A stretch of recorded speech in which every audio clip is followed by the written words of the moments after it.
Since 1993, the Vauxhall Corsa has been a much-loved part of Britain's roads. Been improved and re-engineered over many generations, to the point where in 2019 they launched the first electric model, the Vauxhall Corsa E. Now for model year 24, we've got this, the new Vauxhall Corsa Electric. Let's take a look and see how it stacks up in today's market. My name is Miles Roberts, you're watching Chorley Group GoEV.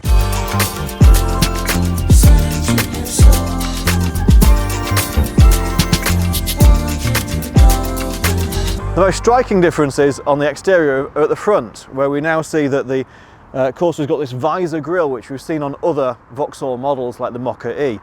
Now the visor reminds me very much of LaForge from Star Trek The Next Generation, with that visor that he had to be able to enable him to see. If you're as old and geeky as me, you might remember that yourself. Moved into these headlamps, which have been completely redesigned, and you see now we've got these LED matrix headlamps on this, the Ultimate model. Now, LED matrix headlamps are the best technology you can get. It means that it gives you an unmasked view of the road ahead. If you put it on automatic full beam, it can actually mask off when it sees a car coming towards you, so you end up with a dark patch where that car is, avoiding blinding you and blinding them, and then as they move across past, it then puts it full beam again so that you can see all the road ahead as clearly as possible. Great feature, I love that on my current car. I'm really glad to see that that's on the Corsa Electric. This grille down here in gloss black looks quite sporty, and we've got this sort of new honeycomb design, which again a visual upgrade from the sort of matte plastic we had on the previous model. The Vauxhall logo itself now, again in the gloss black to match it, and overall I think it gives quite a sporty sort of stance to the new Corsa. Moving around the vehicle, this sort of putty coloured paint is available on the new version. Again, it's quite on trend, is that? I've seen a lot of cars which are in that sort of, is it primer or is it paint sort of finish. We've got 17-inch alloy wheels. Now these look very similar to the previous model, but they're now with a black finish rather than the silver on the previous model. And then again, with this being the Ultimate model, we've got the two-tone sort of black roof, black mirrors, and that roof sort of sweeps down, exactly the same roof line as we had on the previous model. But one thing I've noticed on this, we have now got a shark fin antenna on top, rather than a conventional antenna, so that just makes it look a little bit more sporty. Around the back of the car, the rear lights have had a bit of an update, just make them look a little bit more, a bit of a smoother finish really, just slightly less busy if anything, and just a bit more, I don't know how you describe that, sort of like a soft glow from the lights really. And then Corsa across the back in black lettering, the E badge still there, and we've got under here we've got our electronic boot release. On the inside of the Vauxhall Corsa, this is where we can see how Vauxhall has really added a premium feel to this car. Now this is the Ultimate specification, and it now comes with a 7-inch driver display and a 10.5-inch satellite navigation display, which is now fully featured. It's got built-in satellite navigation if you go with the Ultimate spec. It's got wireless Android Auto and wireless Apple CarPlay. We've also got a wireless QI charger down here.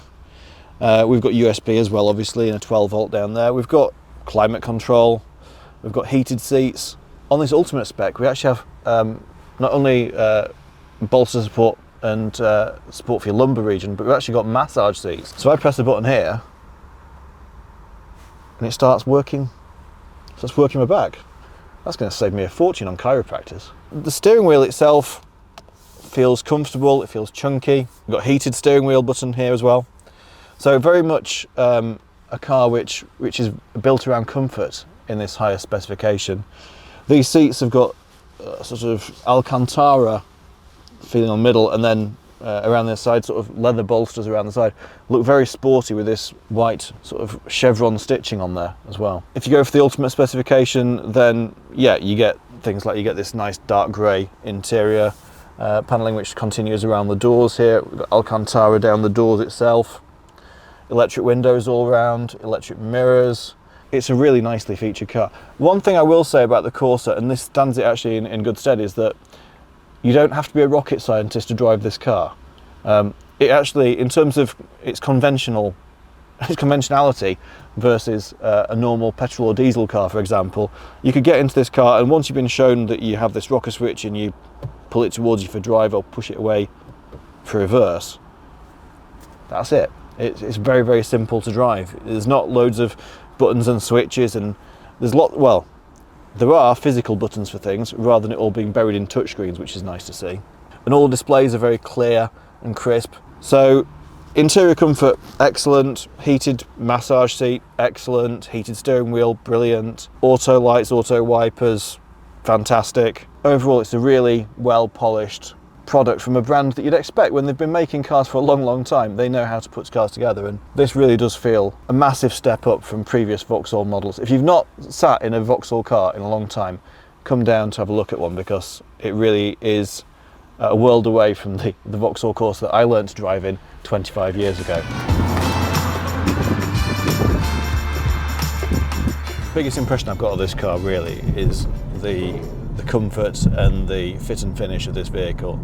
It hasn't got any rattles and shakes. It doesn't have any strange whirs or vibrations. It's just smooth and very easy to drive. This ultimate specification has things like cruise control, lane keep assist. It's got speed adjusting cruise control. It's got loads of functionality that you'd expect on a high-class vehicle. Now, some of the changes that Vauxhall has made to this new electric model is that the previous version was available with a 136 brake horsepower motor with a 50 kilowatt hour battery, and that had a WLTP range of around 220 miles. And that's still available on the Design, which is the entry-level specification, and also the GS.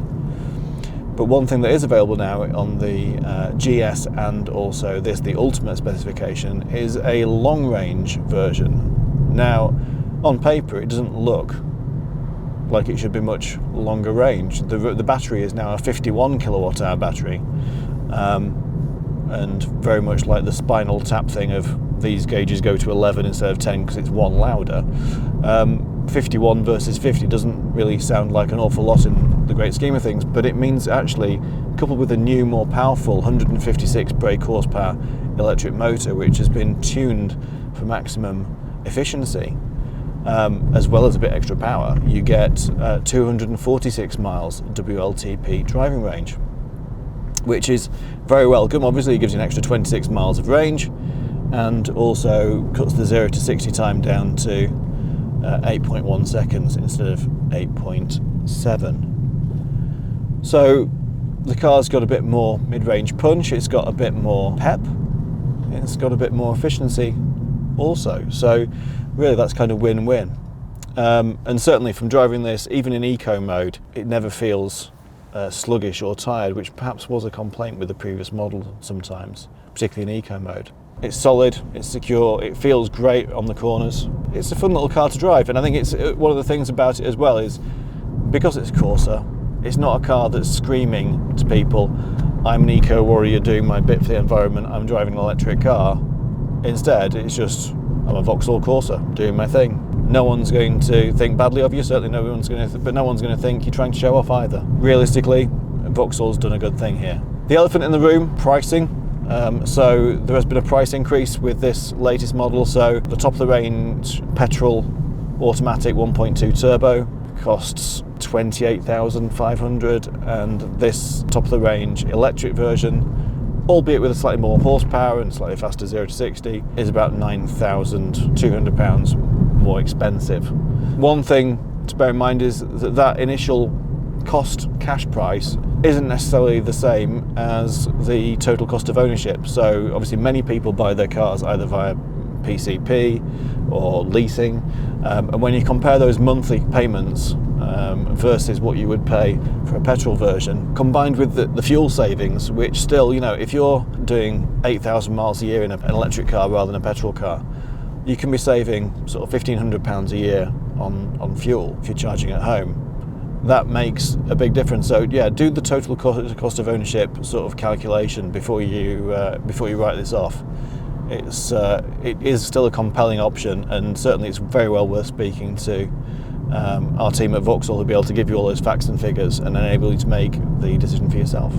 So in terms of charging your Vauxhall Corsa Electric, there's been an upgrade to that as well. So it's now got an 11 kilowatt onboard charger. So in practice, day to day at home, that probably doesn't make any difference because you're going to have a 7 kilowatt charger at home, so it'll still take 7.5 hours. But if you go to a public car park or a perhaps at your offices at work, if they've got a 3-phase charger, then this will charge in around 5.5 hours from flat to full. So that saves you a bit of time.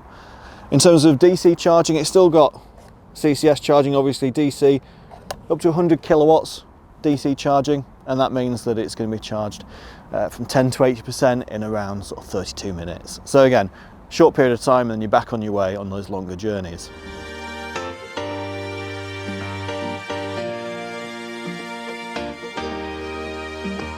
I hope you found this video useful and informative. If you have, please let us know what you think of the car in the comments below and click the like button. That really helps us out. If you'd like to subscribe to our channel to see more of these videos as they go live, click up here to subscribe. Click up here to look at more information about the Vauxhall Corsa Electric on our website.